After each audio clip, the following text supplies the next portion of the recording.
I think we can talk to a passenger now, Ian Aitchison, trying to get to Las Vegas. Good morning to you, Ian.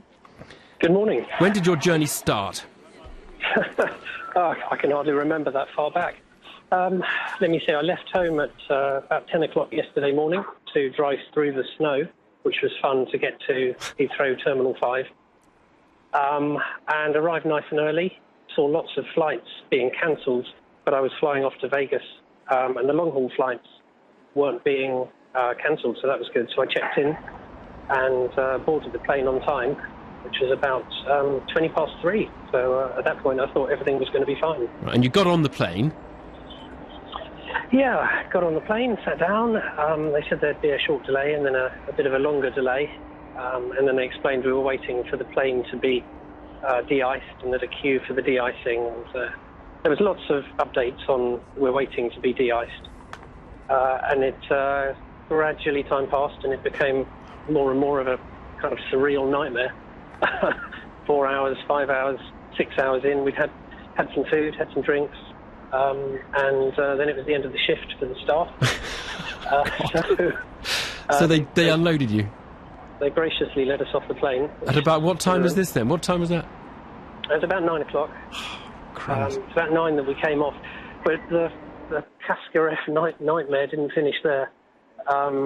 We then, of course, didn't have our luggage because we checked all our luggage in. And we get to the luggage arrival place where I am now. And then there's an announcement that nobody's going to have their luggage, so that's that. They're all locked up and you're not going to have it. And we're sent somewhere else to see if we can get a hotel, and they've closed down the counters where you can arrange for a hotel through BA. So you spent the night at the terminal, basically, did you?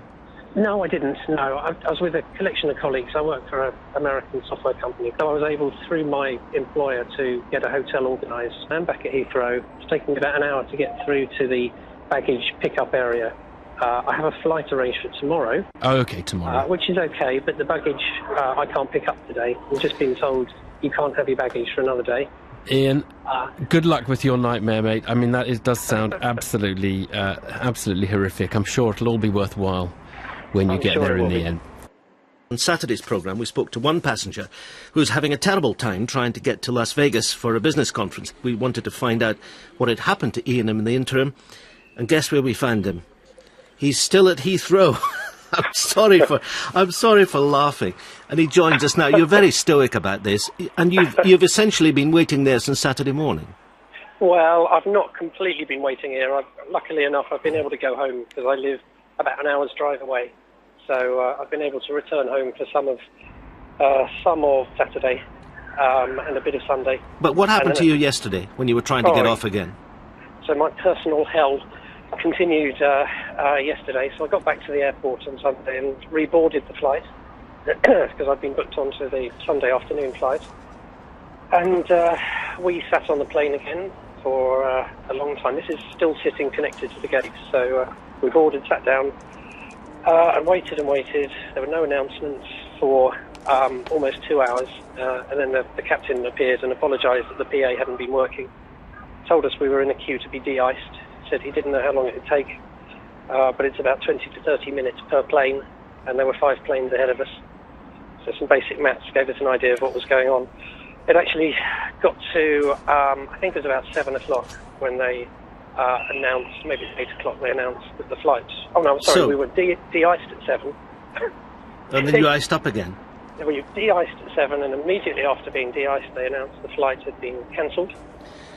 Dear, oh dear. And you're there, and so you're trying again today? And there's more. Oh no, be quick. They wouldn't let us off. They wouldn't let you off the plane for 2 hours? They wouldn't let us off the plane, and we still don't have our luggage, and we weren't given a hotel. I haven't seen my underwear for 2 days, 3 days. Well, spare us the rest of the details, but Ian Aitchison, we wish you well getting to your conference in Las Vegas, where there will not be snow. But, oh, what a story. Thank you very much indeed for joining us again, and good luck.